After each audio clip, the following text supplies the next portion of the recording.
요즘 유럽 방산업계에서 한국을 향한 꽤 강한 불만이 공개적으로 나오고 있습니다. 심지어 일부에서는 한국은 거짓말쟁이다라는 표현까지 등장했는데요. 대체 무슨 일이 벌어진 걸까요? 최근 나토 동부전선 국가들이 러시아 위협을 이유로 대규모 재무장에 나서면서 방산 시장이 빠르게 움직이고 있습니다. 이 과정에서 빠른 납기와 가격, 경쟁력을 앞세운 한국 방산 기업들이 유럽 시장에서 엄청난 속도로 존재감을 키우고 있는데요. 실제로 한국은 비교적 짧은 기간 안에 대량 생산과 납품이 가능하다는 강점을 앞세워 여러 계약을 따내면서 이른바 K방산이라는 이름까지 등장했습니다. 대표적으로 K2 블랙팬서 전차와 K9 선더 자주포, 그리고 FA50 같은 무기 체계들이 동유럽 국가들을 중심으로 빠르게 도입되고 있습니다. 문제는 바로 그 다음 단계에서 터졌습니다.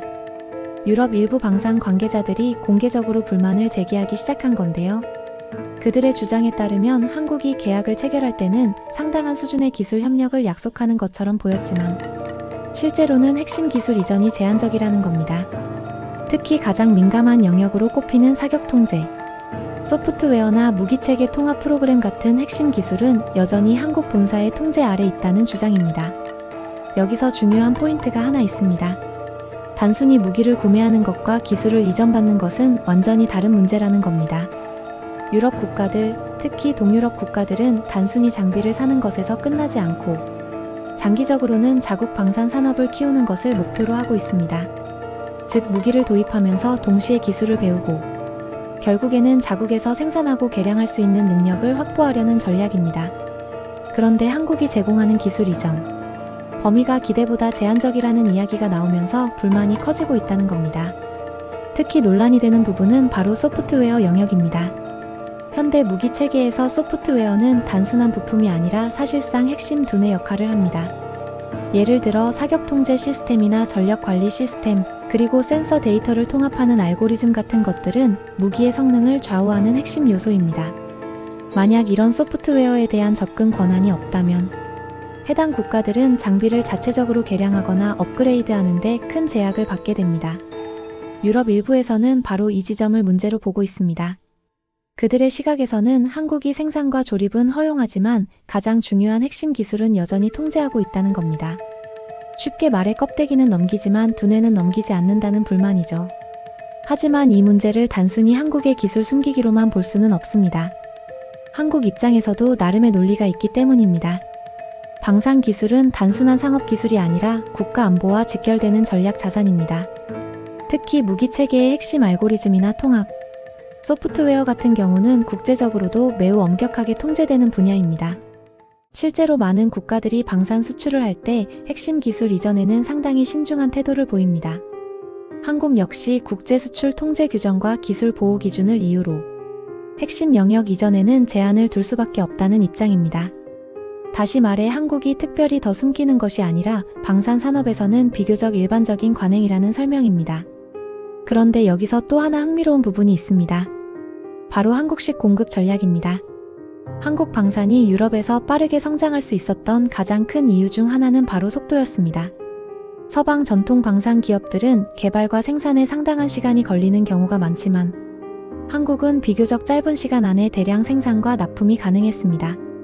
실제로 일부 동유럽 국가들은 계약 이후 예상보다 훨씬 빠르게 장비를 인도받았고 이것이 전력 공백을 메우는 데 큰 도움이 됐다고 평가합니다.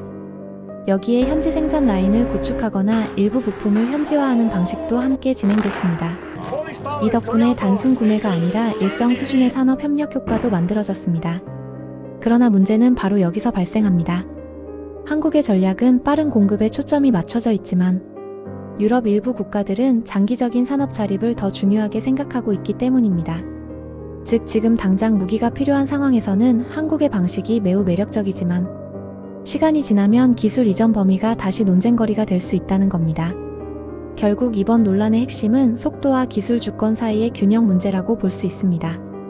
유럽은 자국 방산 산업을 키우고 싶어 하고 한국은 핵심 기술을 보호하려 합니다. 이 두 가지 목표가 충돌하는 지점에서 갈등이 나타나는 것이죠.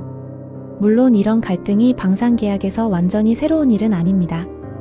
오히려 대부분의 방산 계약에서는 기술 이전 범위를 놓고 긴 협상이 이어지는 경우가 많습니다. 특히 규모가 큰 무기 체계일수록 기술 이전 문제는 더욱 민감해집니다. 그래서 전문가들은 앞으로 공동 개발 방식이나 단계적 기술 이전 모델이 하나의 해법이 될 수 있다고 보고 있습니다. 예를 들어 초기에는 완제품을 도입하고 이후에는 일부 기술을 공동 개발하는 방식입니다. 이런 구조라면 한국은 핵심 기술을 보호하면서도 유럽 국가들은 점진적으로 산업 역량을 키울 수 있습니다. 결국 이번 논란은 단순한 가격 경쟁 문제가 아니라 산업 전략의 충돌이라고 볼 수 있습니다. K방산이 빠른 납기와 높은 가성비로 세계 시장에서 영향력을 확대하고 있는 것은 분명한 사실입니다. 하지만 시장이 커질수록 기술 이전과 산업 협력에 대한 요구 역시 더 강해질 수밖에 없습니다. 앞으로 한국이 어떤 방식으로 이 균형을 맞추느냐에 따라 K방산의 유럽 시장 미래도 크게 달라질 가능성이 있습니다. 이 논쟁은 단순한 불만이 아니라 글로벌 방산 시장의 새로운 협상 구조가 만들어지는 과정일지도 모릅니다. K방산이 앞으로도 속도와 기술 보호 사이에서 어떤 균형을 선택할지, 그리고 유럽 시장에서 어떤 전략을 펼칠지 계속 지켜볼 필요가 있습니다. 앞으로도 이런 국제 정세와 방산 이야기 쉽고 빠르게 정리해드리겠습니다. 도움이 되셨다면 구독과 좋아요 한번 부탁드립니다. 다음 영상에서 또 만나겠습니다.